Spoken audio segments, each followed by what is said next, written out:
Admiral Kizaru was set up to be a significant antagonist for One Piece's Egghead Arc. Besides being one of the Navy's highest-ranking officers, he was someone the Straw Hat Pirates were badly beaten by on a previous leg of their journey. Many fans assumed his overwhelming presence in the story would lead him to be the final antagonist of the arc. Thus, when Luffy squared off against him in chapter 1091, everyone was in it for the long haul. This would be the fight that would show whether Luffy was as strong as the papers made him out to be, or if he still had a little ways to go to truly earn his Emperor status. So it was a surprise when the fight ended only 3 chapters later. In chapter 1094, Luffy defeated Kizaru, and Saturn then introduced himself as the arc's final antagonist. That's right, Kizaru was the setup between the two. It's curious how unceremoniously he was beaten, given how long Kizaru was developed as an antagonist to the Straw Hats, but it lines up with everything readers have been led to believe about One Piece's power dynamics. For how the fight was expected to go, we know that Luffy was going to win, but we might have thought it would be more of a challenge. Most interpretations of the fight centered around Kizaru being the final antagonist of the Egghead Arc, but that's not what happened.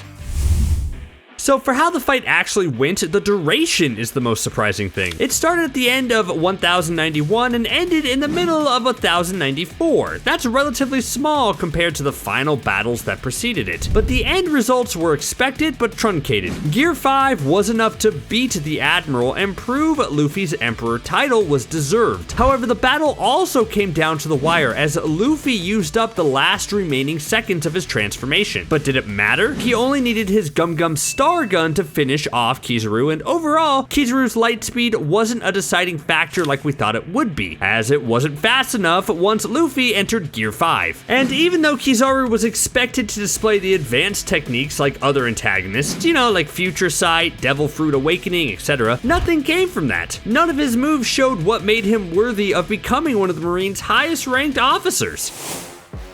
Do you think Kizaru will return stronger than ever in a future chapter? Let me know what you think in the comments below. Thanks for watching CBR. See you next time.